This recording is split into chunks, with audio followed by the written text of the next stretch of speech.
Welcome to Baking Junction, where we bring baking to life. My name is Dr. Gadsden. I'm a retired educator, and I am glad to have you here because today we're going to preview some things we're going to be covering in the next few days. And there's three things that every child needs to become a healthy adult. And I want to talk about those three things right now. The first thing a child needs to become a healthy adult is they need to have faith in themselves. Every child faces problems. Every child has challenges. They fail tests. They lose games. They make a mistake. They get into fights. They have all kind of issues. That's what children do. They have issues. But one of the things that every child needs to do, and you need to as a parent, you need to as a teacher, as a grandparent, you need to instill confidence in your children, confidence in your students. You need to help them to develop a strong confidence and a belief in themselves. Because when children believe in themselves, they can handle the difficulties that will come in life. It's easier to handle failure when you believe in yourselves. In our time this week, we're going to be talking about people like Thomas Edison, who failed thousands and thousands of times in trying to figure out how to make the light bulb. Now, children don't fail thousands of times. They fail a couple of times. But we as adults need to encourage them to have confidence and belief in themselves. As a child, I had a challenge. And one of the challenges that I faced as a child was that I couldn't read.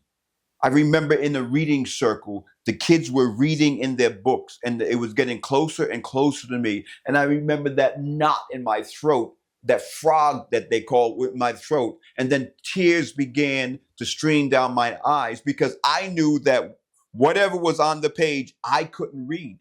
But I didn't know why I didn't know how to read. And there's something I tell my children and something I've told thousands of other children is you don't know what you don't know.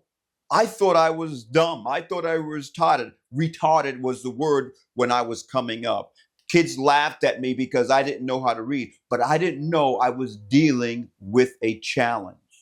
And sometimes children don't know the challenge that they're dealing with. And we as adults, we as parents can help them with those challenges so they can have confidence in themselves, so that they can believe in themselves, and so that they can accomplish what God has set them on this earth to be.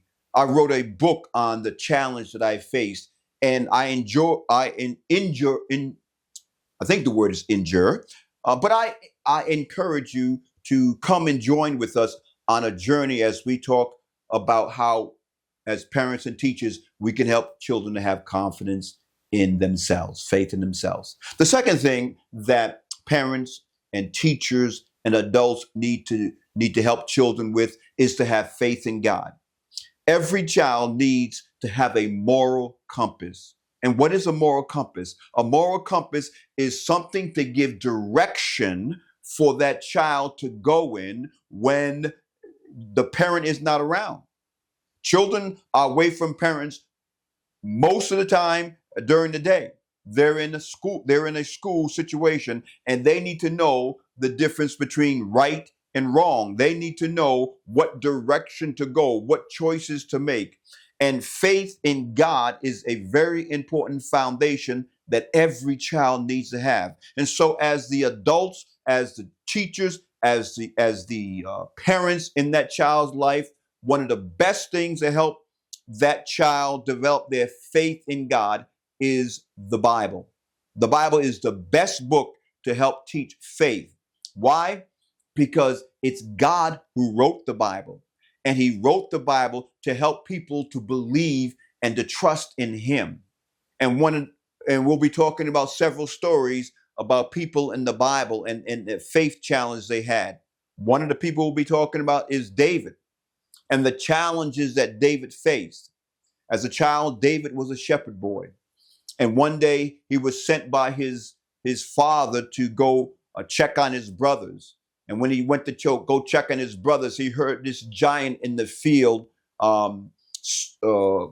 hurling curses at the children of Israel. And David said, "What is this uncircumcised Philistine saying to my brothers and to the people of Israel?" And the Philistine said, "Send someone out, and if I win, you will serve us, and if you win, we will serve you." And we know how the story of David and Goliath ended. We'll be talking about that story during this week as we take you and children on a journey to learn how their faith in God is important, so that they can have direction and so that they can have a foundation for making good decisions, not only as children, but as they become adults. The third thing we're going to be sharing with during this week is having faith in your future, believing that you have a future, understanding that God has placed you on this earth because there's something for you to accomplish. There's something for you to do. That's why you're alive. That's why you're still living, is because God has placed you here for a reason, for a purpose. And when you have faith in your future, you have faith in a dream, in something that you could accomplish. And every child wants to be something. They want to be a firefighter. They want to be a policeman. They want to be a doctor. They want to be a lawyer. They want to be a computer technician. They want to be an NFL quarterback.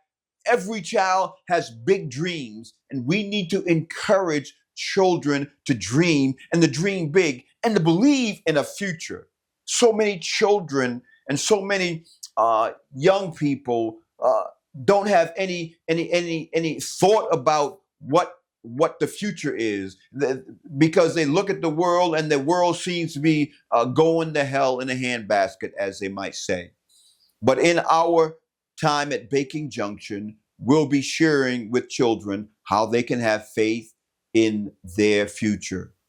We'll encourage them to read stories like the story of Nelson Mandela, who had faith in the future of his country, even though he was jailed for 27 years.